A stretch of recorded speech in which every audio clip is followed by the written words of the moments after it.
Puerto del Rey Marina, Puerto del Rey Marina. This is sailing vessel Amasela, Amasela 171.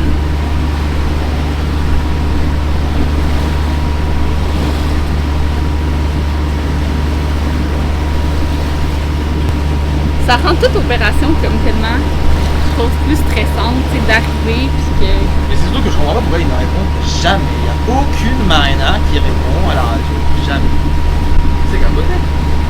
Mais pourtant, on les voit se promener avec leur radio. Ouais, mais il doit y avoir quelqu'un, tu sais, d'habitude la radio elle est à l'accueil, il y a quelqu'un qui est à l'accueil. C'est... Je pense qu'on peut partir du moment où on n'avait plus d'eau, il fallait qu'on vienne en marina. Parce que tout était plein ou vide. Fait que les tanks à merde étaient pleines, les tanks à eau étaient vides. Et en allant pomper out et faire le fuel, on a réussi à avoir un quai. L'accueillage, c'est l'accueillage. J'imagine que tu peux dire ça. L'accueillage au fuel dock était magnifique. Par contre, dans le slip, c'était une catastrophe. Tout le monde est cul arrière. Sauf que là, le vent était à 45 degrés. Et puis, quand je me suis mis à reculer, le devant du bateau prenait full dans le vent. Il partait complètement bâbord. Puis le boat thruster, le propulseur d'étrave, il compensait à peine là. Enfin bon, fait qu'on est arrivé un peu de travers sur le quai. Puis là, il y avait les bonhommes qui nous ont, les bonhommes de la marina qui nous ont aidés. Fait que là, on leur a lancé les amarres, mais ils se sont mis à tirer sur le bateau. Fait que là, le bateau est venu complètement s'accoter sur le quai. Je pouvais plus rien faire. Puis le vent a poussé le bateau, le devant du bateau. Fait qu'on s'est retrouvé à être sur un point de pivot. Enfin bon. Et j'avais beau dire au bonhomme, tu sais, on disait au bonhomme, vous serrez trop fort, vous serrez trop fort. À être trop serré sur le beau catamaran Fontaine-Pajot à côté. Puis tu sais, moi je pouvais plus rien faire. Enfin bon, ils nous ont dit regarde, laisse-nous faire, on va s'en occuper, on fait plus de moteur, plus rien. Ils nous ont finalement décoincés. Y'a Nana ? Allez Malo. Viens ici Malo, approche-toi. Ok, fais pas le fou. Hop. Ok. Papa va venir. Bien sûr. Donne-moi la main. Tu sais quoi Malo? On va même aller Attends, moi j'ai dans une petite voiture. C'est pas par ici Malo. Ah, c'est pas là. C'est par là-bas, tout loin là-bas. Oh, c'est de l'eau. Des bateaux. Alors nous notre bateau est tout au fond là-bas. Et on s'en va tout au fond là-bas. Quoi? Oui. Malo? Malo?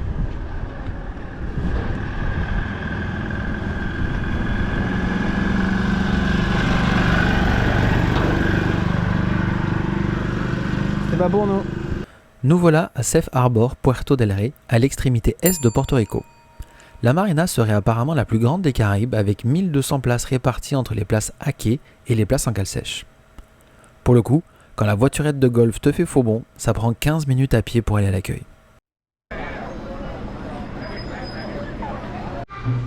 C'est le palace ici, Malo, t'as vu ça?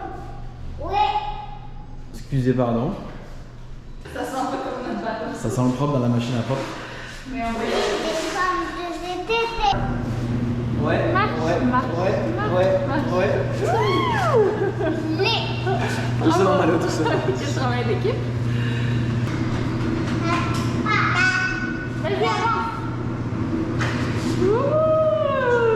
Bravo. Ce qui vient avec la nouvelle chaîne, c'est évidemment la jonction avec le câbleau, qui est la corde. Sauf que pour joindre la corde, le câbleau à la chaîne, il n'y a pas 36 possibilités belles, fortes. Belle et forte. Et fait que c'est l'épissure que nous avons choisi. Quel enfer! Là, c'est un câbleau à 4 taurons doubles. On voit bien, mais grosso modo, c'est ça qui est à tresser. Il n'y a pas de nœud, il n'y a pas de... Parce que souvent les nœuds, ça prend un peu trop d'espace et on perd aussi en résistance. Là, en l'occurrence, si on faisait un nœud, ça passerait plus dans le trou de la sortie de la chaîne, ça bloquerait. Ça bloquerait probablement dans le guindeau aussi. Donc en termes de résistance, en termes d'esthétique et en termes de pratique, les pissures c'est vraiment l'idéal. Donc ça ressemble un peu à ça là, je sais pas si on voit bien. J'ai un peu foiré le début je pense là, celui-là il aurait dû partir un peu plus tôt mais c'est pas très grave. Puis là on sent le départ quand même de mes parents là, au-delà des travaux pratiques. Les enfants, oh c'est Anaï encore un peu malade. Ouais, je n'arrive à rien C'est faire. capoté Rien là, on peut faire. pas la poser. Genre on la pose, elle pleure direct. Puis Malo aussi était comme ça là, elle se fatigue pas là. C'est pas comme à un moment donné, elle est trop épuisée puis elle tombe. Malo était pareil là, il pouvait gueuler pendant 1 heure, il s'endormait jamais, fait qu'on est comme obligé de la prendre. Mais une fois qu'on l'a pris, tu peux rien faire là. Puis là, t'as l'impression de la consoler pendant 15 minutes, puis ça va, tu la poses, bam. Et puis même avant de la poser, tu l'attrapes, elle sent que tu vas la poser.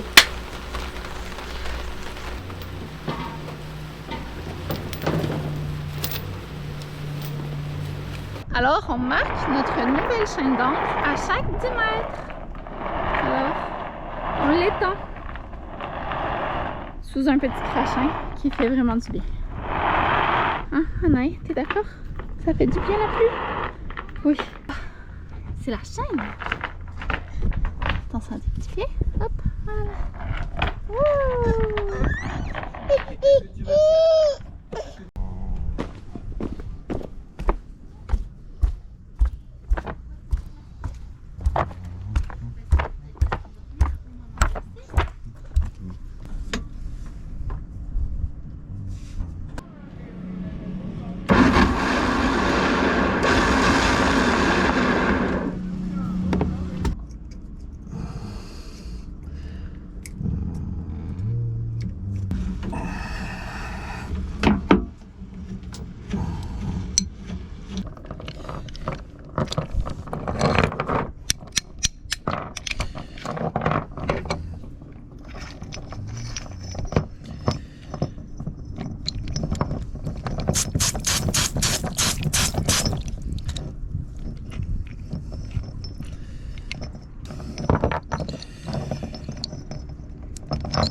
Je vais devoir changer de broche parce qu'elle est finie un peu là. Ça fait...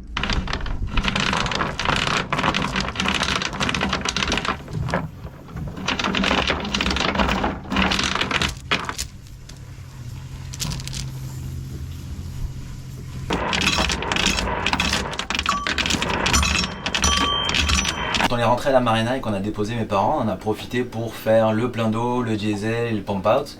Puis on n'avait jamais fait le diesel, on n'avait jamais rempli la tank à fuel encore sur ce bateau-là. Puis on a eu une mauvaise surprise, encore, genre c'est capoté quand même là, genre en dessous c'était rempli de fuel, mais rempli on a sorti 20, on a dû sortir quoi, 35 litres de diesel parce que ça fuyait de la tank. Puis sur le dessus de la tank, il y a genre un trou, puis il y avait un genre de joint, puis une plaque en plexiglas vissée par-dessus là, puis genre ça fuit par là. Juste le mouvement en marina du bateau, genre fait sortir le fuel, c'est genre capoté là.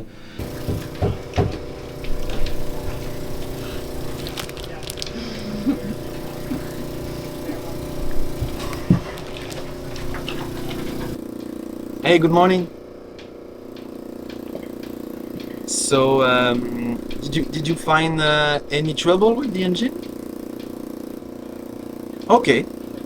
And it look nice now? Ah. Okay. Okay, awesome. So, how much do I owe you? 250. Okay, 250. Okay, well, I'm coming. I'm gonna try to come in the next hour.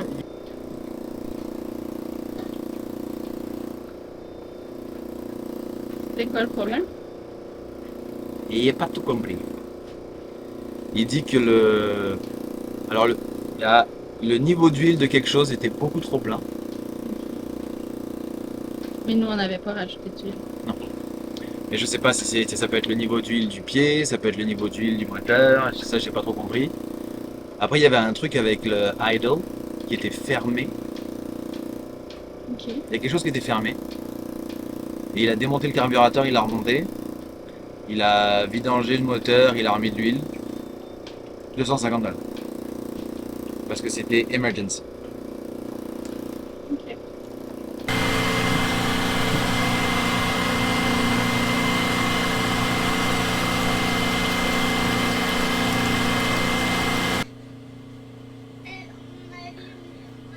C'est pas le moteur qu'on allume, c'est le désalinisateur, le petit bruit. Le moteur il fait beaucoup plus de bruit que ça. Là c'est le désalinisateur qu'on a allumé pour la première fois. Et tout semble très bien fonctionner, à part que le bonhomme a inversé sur le panneau de contrôle la pompe basse pression et la pompe haute pression. C'est pas très grave. Fait que parmi les quelques derniers trucs qu'on n'avait pas encore essayé, il restait la machine à laver et le désalinisateur. Mais comme on est un peu submergé, plus que submergé par tous les problèmes qu'on a, on s'est donné une petite pause sur les essais des nouveaux trucs. Mais là ce matin je le sentais bien, cet après-midi je le sentais bien. Ce soir. On est un peu dépassé par les événements parce que tout le monde est malade. Malo et Anaïs ont une température. Malo n'a pas pris sa température, Nana était à 39,4. Ouais. Malo depuis hier il est bouillant aussi. Enfin bon. Tout ça pour dire que ça bouge et ça fait du bruit, c'est parce que Malo est collé contre sa maman. Fait que là j'ai allumé le désalinisateur, ça fonctionne très bien. Je savais pas si le bonhomme avait c'est pas hivernisé pour le coup là, mais qui avait conservé sa membrane comme il fallait avant d'arrêter son désalinisateur, parce qu'il y a, quand on n'utilise pas le désalinisateur pendant une bonne période de temps, il faut y mettre un produit qui conserve la membrane. En l'occurrence là il y en a deux. Et si tu fais pas ça, c'est poubelle hein, tout simplement. Donc là, quand j'ai allumé et que j'ai vu l'eau douce qui était sortie, il n'y avait pas d'odeur, il n'y avait pas de goût, c'était une eau correcte. Dans le doute, oh Malo d'amant, c'est qui la canaille ici? C'est qui la canaille qui fait le malade? Ouais, c'est ça, ouais. Et bon, dans le doute, moi j'avais acheté des paquets de c'est quoi le nom du produit, parce qu'en fait la matière que vous pouvez acheter pour utiliser le produit que vous pouvez acheter pour hiverner, dans le doute quand même, j'ai mis ce produit, je vais faire rouler le désalinisateur en circuit fermé pendant une vingtaine de minutes, 20-25 minutes, pour que vraiment ça passe bien à travers tout le circuit pendant un moment. Et on va tester l'eau dans une bouteille à part, et si ça va bien, on a le désalinisateur qui fonctionne bien. Voilà. Les croissants, c'est mort. Ça va, Malo? Est-ce que tu commences à te sentir mieux? Oui? Tant mieux. Et qu'est-ce que ça fait?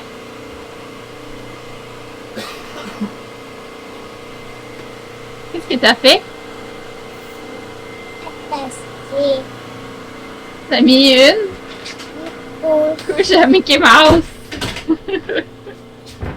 j'ai mis couche avec des mouse. C'est papa qui sont les bébés. Qu'est-ce qu'ils sont, papa? Les bébés. Ils sentent le bébé? Moi je pue. Oui. Moi je pue. Moi je pue. Et Je sens le bébé moi. C'est peut-être parce que si mes enfants arrêtaient de se pisser dessus et se chier dessus et que je passais mes journées à changer des couches, j'arrêterais de sentir le bébé. Mais je pense que ce que tu voulais dire, c'est que tu sentais le sang sous le diesel. mais oh, j'ai mis une grosse petite couche. On a quitté la marina le lendemain pour retourner à Cayo de Luis Peña, la petite île juste en face de Culebra. Avec tous les problèmes de bateau et les enfants malades, on a pris 2-3 jours off de caméra. Surprenamment, la petite navigation de 18 milles nautiques pour se rendre à l'île fut une réussite. On a eu un vent de travers de 17 à 20 nœuds et Amasella faisait des pointes à 8 nœuds, ce qui fut une première. Espérons que la poisse commence enfin à nous lâcher. N'oubliez pas de mettre un petit pouce, de vous abonner si ce n'est pas déjà fait, et vous pouvez même aller jeter un petit coup d'œil à notre page Patreon, le lien est dans la description.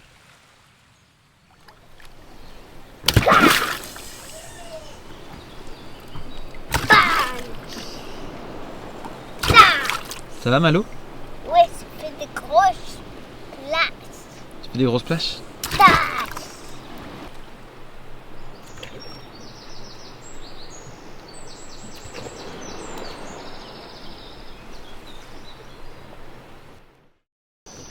Bon, fait que notre problème de moteur hors bord n'est pas résolu.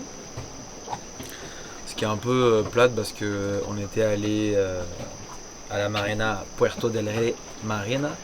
On n'a pas beaucoup filmé là les 3-4 derniers jours parce qu'on était un petit peu submergé par la tâche de travail entre le bateau et les enfants. On était à la marina en partie pour être capable de se faire réparer le moteur hors bord parce que je ne trouvais pas le problème. Puis j'ai appelé 5 ou 6 réparateurs, puis il n'y en a qu'un qui a voulu me le prendre dans la journée. Il l'a pris, il a dit qu'il a nettoyé le carburateur, ce que je doute parce que je viens d'ouvrir le carburateur puis il n'était pas tout nettoyé. Mais il dit qu'il a nettoyé le carburateur, qu'il y avait un truc qui était bouché, il a changé les bougies et que le moteur était, l'huile était trop plein. Donc il a fait une vidange. Ça nous a coûté 250 $ US.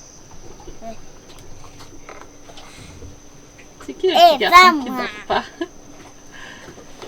Allez, oh, oh. Toi, au dodo. Je pense qu'on s'est fait un peu couillonner parce que pour vrai, le moteur il a duré moins longtemps que quand moi je le purge puis que je l'ai nettoyé la première fois. Donc ça me fait un peu chier parce que enfin, ce qui est pas très grave. Ce qui se passe c'est qu'on a un trop plein, on a trop d'essence. Ça je suis sûr à 100%. Puis à mon avis le mécano il m'a pas écouté quand je lui ai dit c'était quoi notre problème là, mais genre je sais pas quoi faire. Ce qui me gosse c'est qu'on l'a emmené à un fucking mécano puis que enfin bon. Donc voilà. Alors après, l'avantage. Toi t'es sorti de ta chambre, hein? Sale bête. Une belle maman. Parce que t'es quoi? Je suis une maman. T'es une maman? Ouais. T'as les yeux rouges comme une tomate surtout.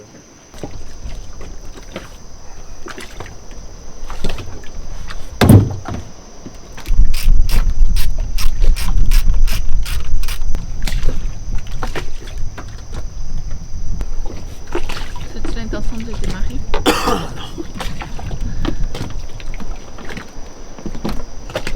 Bravo! Bah on verra demain. Hein. Bah, tu le fais dans tous les cas. Ouais.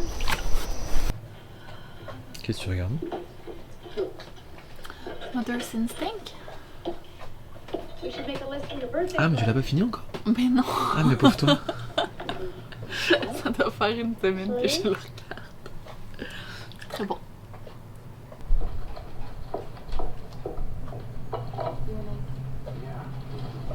Est-ce que tu penses que ça finit bien?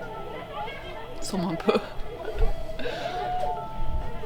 Ceci dit, puisque tu as la caméra,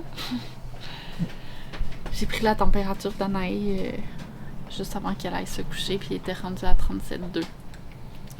Donc je me croise les doigts pour que demain ce soit encore pareil, là, mais peut-être qu'on est sorti d'affaires. Il restait comme peut-être 20 minutes avant que la fin du Tylenol soit officiellement finie, mais c'est ça, je la sentais vraiment moins chaude que d'habitude.